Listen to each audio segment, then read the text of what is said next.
Road से हटाना वक्त की ज़रूरत है, और वो हम उसके प्रयास कर रहे हैं, क्योंकि कुछ तो ऐसी हैं कि जो हमें JNRU में मिली हैं बसेज़, उनकी एवरेज जो है 12 मीटर की बसेज़ हैं, उनकी एवरेज जो है वो 2 किलोमीटर है।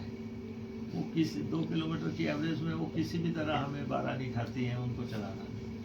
और कुछ बसें ऐसी हैं जो कि इसका वैसे तो पैमाना बना हुआ है बसेस को रोड से हटाने का, एक 15 साल का है और दूसरा 9 लाख किलोमीटर का है। तो 15 साल पे तो बस हटानी ही पड़ती है, और लेकिन कई बसेस जो हैं रोड वर्दी नहीं है, उनको नहीं चलाया जा सकता। तो लगभग 500 बसें ऐसी हैं जिनको रोड से हटाने का हमें हटाना है, उनकी कंडीशंस को देखते हुए। लेकिन जब तक हमारी ये 300 बसेस ये इलेक्ट्रिक नहीं आ जाती, जो कि अब फाइनलिटी में है, और उसके बाद मिनी मिडी बसेस आनी है 100 के आसपास, और 250 के आसपास वो आनी है, और 100 जो है टेम्पो ट्रैवलर आना है। तो इनमें कंपनियों में जो है सिंगल टेंडर आ रहा है लगातार, जितनी भी बार हम डाल रहे हैं वो सिंगल टेंडर आ रहा है, क्योंकि बसों की डिमांड पूरे देश में के हिसाब से, तो हमें टाइम एंड अगेन करना पड़ रहा है। जब तक हम 3 टेंडर नहीं कर लेते, तब तक हमें टेंडर्स को करते रहना पड़ेगा। तो इसलिए ये जैसे ही ये 500-600 बसेस का टेंडर फाइनलाइज हो जाएगा और ये बसेस हटेंगी चाहते हैं, उसके लिए कमेटी बनी है, और 3 महीने के अंदर हमने कहा है कि इन बसेस को हटा दिया जाए, जिनके ऊपर आप देखते हैं कि सोशल मीडिया इन्फ्लुएंसर्स भी या आप लोग भी लिख देते हैं धुआं छोड़ रही है, सीट फटी है, या कोई और कारण है।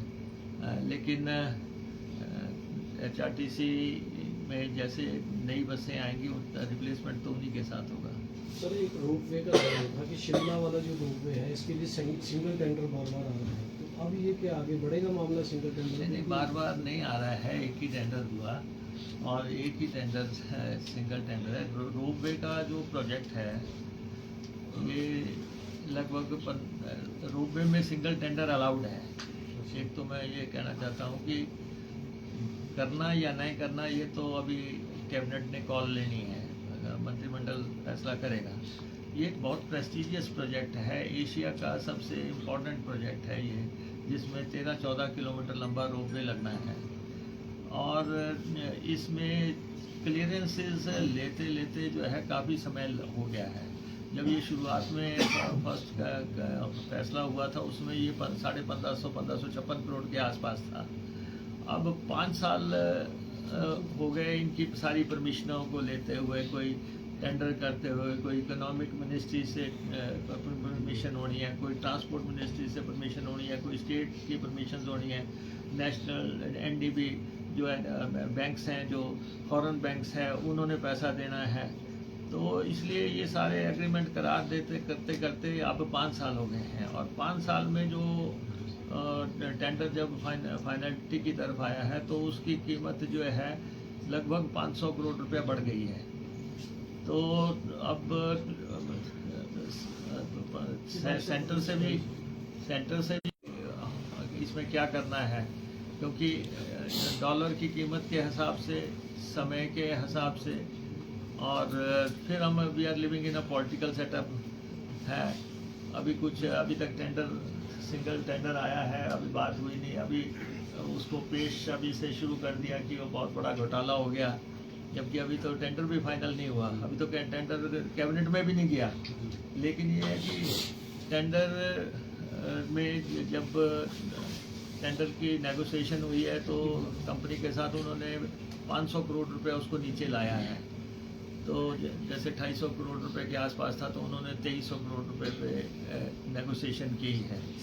तो 1556 करोड़ का टेंडर जो है, अब 5 साल के बाद जो उसकी नेगोशिएशंस हुई हैं, वो कैबिनेट के समक्ष रखेंगे, और कैबिनेट को फैसला करना है, क्योंकि बाकी सिंगल टेंडर कोई इशू नहीं है इसमें, क्योंकि ये तो ग्लोबल टेंडर है, और अगर इस टेंडर को हम दोबारा करते हैं तब भी 1 साल लगेगा और इसकी कीमत जो है जो प्रेजेंट कॉस्ट है उससे कहीं आगे बढ़ जाएगी।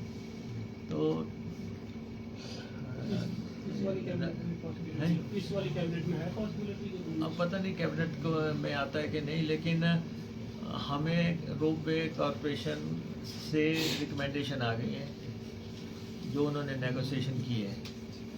रोपवे कॉरपोरेशन के चेयरमैन से जो उन्होंने नेगोशिएशन करनी थी वो उन्होंने भेजी हैं। अब हम उसको एज ए मिनिस्ट्री हम उसको कैबिनेट में लेके जाएंगे। सर, जब आप मतलब आपने सत्ता में आते ही 3-4 महीने लगातार एक अभियान चलाया था, तो स्टेट के बाहर से बसेज आती है, वो बसेज लग्जरी बसेज, तो उन पर रोक भी लगी थी। आपने एक व्यवस्था की थी कि उनसे हिमाचल पे आने पे 5,000 रुपये प्रति बस लिया जाएगा। आज भी स्थिति ये है कि शिमला में 1.5 दर्जन बसें लगातार आ रही हैं और मनाली के लिए भी बड़ी संख्या में आ रही हैं, धर्मशाला में आ रही हैं। तो वो व्यवस्था क्या दोबारा से मेरे ख्याल जुर्माने वाली है या क्या, किस तरह से? ये ऐसा है कि यूनियन गवर्नमेंट ने एक जो है पॉलिसी लाई, उसमें उन्होंने ये कर दिया कि आप ये जो जितनी भी बसेज हैं ये जो देश के टूरिस्ट प्लेसेस पे जाती हैं, वो उन्होंने कहा कि ये सेंटर को 3 लाख रुपए जमा करवाएं, ये देश में कहीं भी चल सकती हैं। तो उन सेंटर ने इसको जो है कानूनी जो पहचान जैसी दे दी कि वो पैसा या 3.5 लाख रुपया जमा करवाओ, तो आपको रूट लेने की ज़रूरत नहीं है कि आपने डलहौजी जाना, शिमला जाना या मनाली जाना या धर्मशाला जाना, तो वो आप कहीं से भी चल सकते हैं। तो हमने एज ए स्टेट जो है इसका प्रोटेस्ट किया था, तो लेकिन हमारी बात मानी नहीं गई और वो पूरे देश में प्रचलन है। फिर हमारा सेकंड उनसे ऑब्जेक्शन था और वो हमने यूनियन गवर्नमेंट से उठाया भी था। एक तो ये है कि दिल्ली में इनको बस अड्डे पे जो है एंट्री दे दी। ये जो बसेज हैं स्टेज कैरियर, कंट्रैक्ट कैरियर, 2 तरह की बसेज होती हैं। अब जो ये बसेज हैं कायदे से अगर इनको पूरे देश में कहीं भी चलने की इजाज़त दे दी, उसके बाद ये था कि इनको अगर दिल्ली से मनाली आना है तो इनको पूरी बस बुक करके आना है। अब ये सवारियां उठाती चलती हैं। अब ये करनाल से भी सवारी लेगी, कुरुक्षेत्र से भी सवारी लेगी, चंडीगढ़ से भी। ये हमारी जो बसें जो कि लाखों रुपया टैक्स देती हैं, ये उनके रास्ते में जो है अड़चन है। तो हमने ये भी बात उठाई थी कि जो है आपने, फिर उन्होंने बस अड्डे वहाँ पे दिल्ली के बस अड्डे पे इनको वो दे दिया, जगह दे दी कि ये यहाँ से चलेंगी और यहाँ से सवारी उठाएंगी। अच्छा, फिर इनके पास 2 चीज़ें और हैं कि ये इन्होंने इन 2 बसें जैसे इन्होंने लगाई अड्डे पे, इनके पास सवारी एक की हुई तो ये एक बस चला देंगे सारी सवारी एक में करके। सेकेंडली जो है ये देखेंगे कि जी ये बस का रेट नहीं बढ़ रहा है, तो ये जो है उस टिकट का रेट गिरा देते हैं, टिकट कम करके जो है आगे चला देते हैं। तो काफ़ी लोग सोशल मीडिया पे लिखते रहते हैं ये कैसे चल रही हैं। ये चल रही हैं केंद्र की फोर्स से। केंद्र ने क्योंकि 3-3.5 लाख रुपए जमा करा लिया, अब केंद्र, अच्छा हम इसको लेके अदालत में भी गए हैं, सुप्रीम कोर्ट में हमारा केस चल रहा है और हम ये कह रहे हैं कि ये तौर तरीका सही नहीं है कि एक हम जो HRTC की बसें चलाते हैं हम परमिट्स लेते हैं और हमारे को लाखों रुपए देने पड़ते हैं।